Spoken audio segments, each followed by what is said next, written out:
Olá pessoal, vamos tentar realizar aqui a atividade 4.2, né? Onde nos é proposto que apresentemos alguns slides sobre o conteúdo que nós ensinamos, né? Que esse conteúdo nós possamos adaptá-lo ao que nós estudamos nessa última disciplina. Então eu resolvi fazer uma apresentação aqui do Teorema de Pitágoras, né, que a gente ensina para os alunos de matemática do 9º ano do ensino fundamental, e parece ser algo difícil, algo complicado, mas no fundo é bem simples. E nós vamos tentar mostrar aqui de uma maneira bem dinâmica, bem simples, para que os alunos possam compreender melhor e que os recursos possam nos ajudar, nos auxiliar no ensino de forma geral. Então vamos lá. Então, para a aplicação do Teorema de Pitágoras, é necessário que se tenha um triângulo retângulo, né? O triângulo retângulo é o triângulo que apresenta um ângulo reto e tem a hipotenusa, que é o lado do triângulo que está em sentido oposto a esse ângulo reto, né, o ângulo de 90 graus, e os dois lados que nós chamamos de catetos. Só em um triângulo retângulo existe a possibilidade de se aplicar o Teorema de Pitágoras.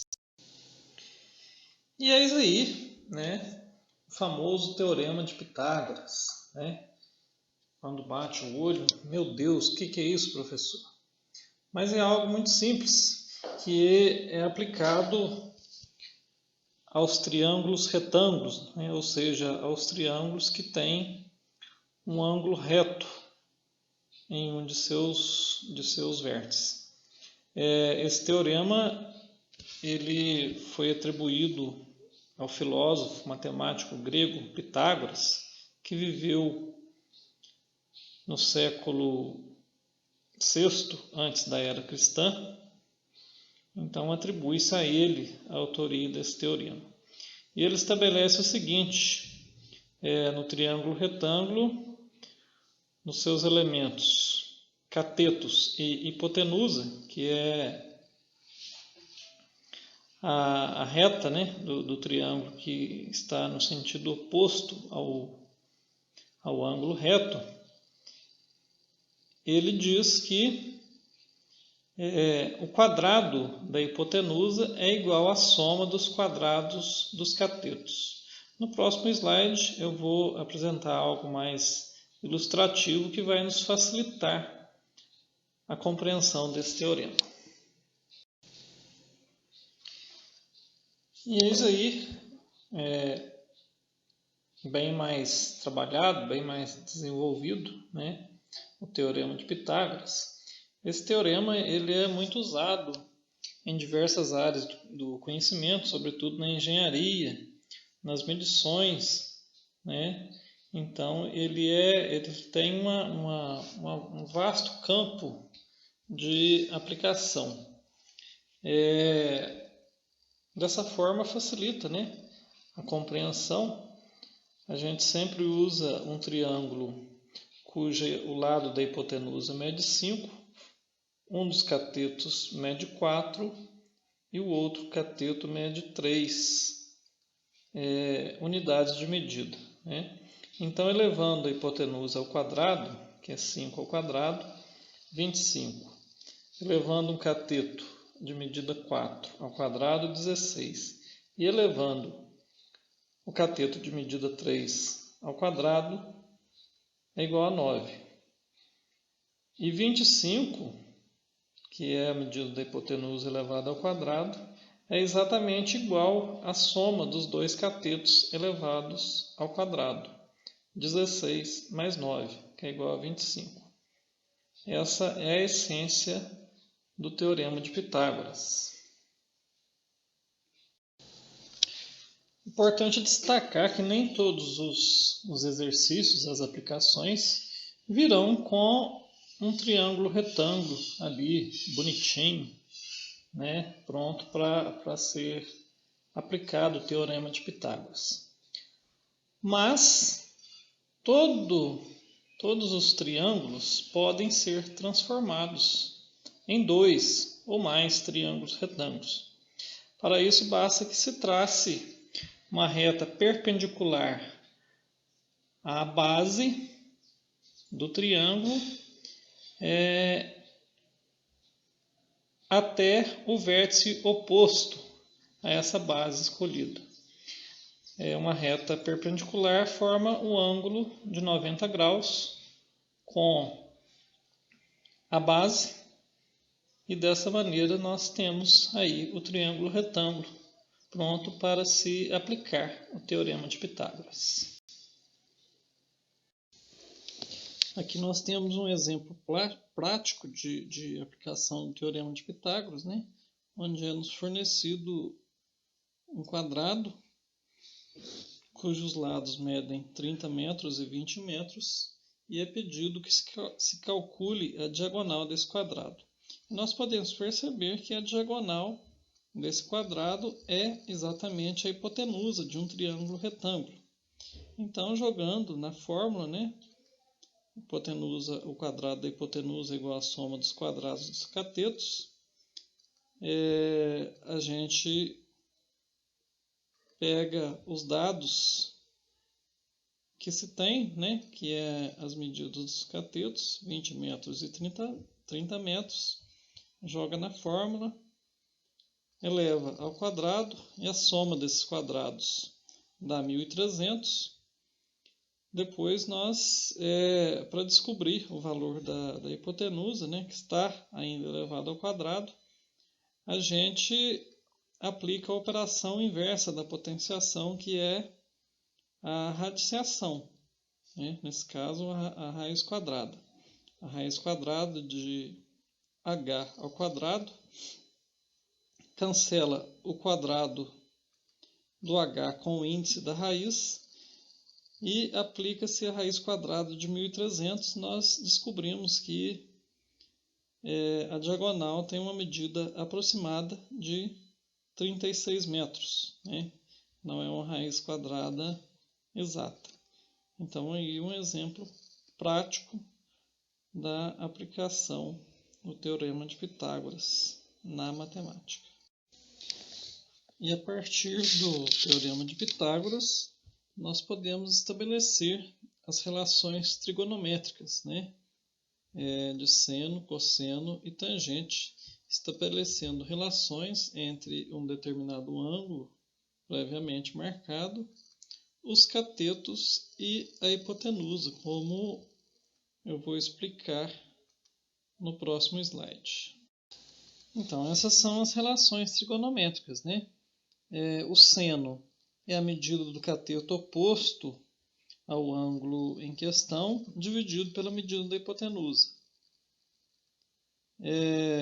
O cosseno é a medida do cateto adjacente, né, que é o cateto que está do lado do ângulo em questão, dividido pela medida da hipotenusa. E a tangente, que é a medida do cateto oposto ao ângulo marcado, dividido pela medida do cateto adjacente, que está do lado do ângulo marcado. A partir dessas medidas, pode-se estabelecer várias relações, né? Pode-se resolver vários problemas. Um exemplo prático que eu gosto de citar é o aparelho usado na mensuração, né, de terras, de altura, de prédio. Por exemplo, pode-se medir a altura de um prédio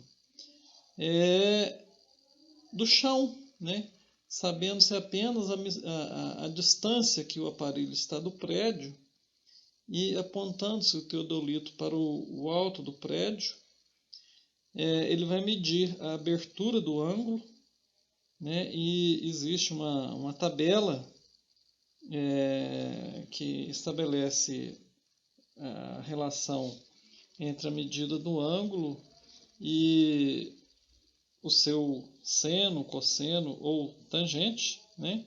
Então, sabendo-se a distância que o aparelho está do prédio, a partir do ângulo, pode-se medir a altura do prédio e até, no caso, a hipotenusa, né? A distância que se está,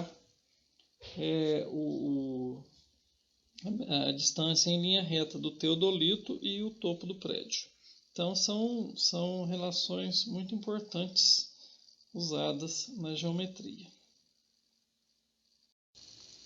Essa é uma tabela que a gente usa, né, com as relações de seno, cosseno e tangente dos principais ângulos trabalhados na geometria, né, que a gente chama de ângulos notáveis.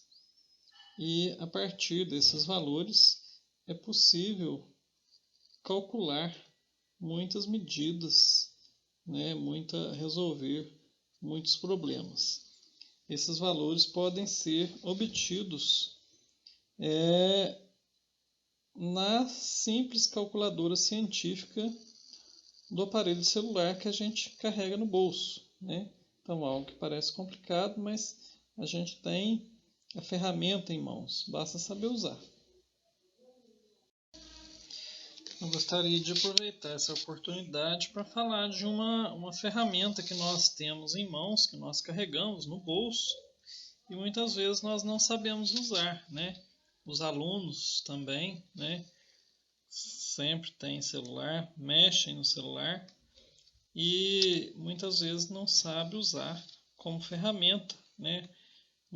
A maioria dos celulares, dos aparelhos celulares, vem equipado com boas calculadoras e calculadoras científicas, inclusive. Então, com uma calculadora científica do celular mesmo, nós podemos descobrir a medida do seno, cosseno, da tangente de um ângulo, né? Ou a operação inversa, o seno a menos 1, que é o inverso, né? Onde se fornece a medida e a calculadora nos fornece a medida desse ângulo. Então, é algo que eu acho interessante. Eu demorei para aprender, né? Eu, como professor, demorei para aprender a usar a calculadora científica do celular. Então, acho que essa é uma informação que a gente tem a obrigação de passar para os alunos, né? Que eles têm uma ferramenta que eles carregam cotidianamente e que pode ser muito útil em certas horas. Nesse último slide eu deixo alguns links para instigar a curiosidade do aluno, né, para que ele possa entrar e fazer realmente o uso da internet como uma ferramenta que vai auxiliar nos conteúdos educacionais, né? Esses links, por meio desses links, o aluno pode acessar experimentos empíricos sobre o Teorema de Pitágoras, que foi apresentado nos slides anteriores, né? Animações e verificar que realmente o Teorema de Pitágoras é algo que funciona, né? Não é algo abstrato, mas é um experimento concreto. E assim nós finalizamos essa apresentação como foi proposto. Espero que possamos contribuir para o crescimento uns dos outros. Obrigado.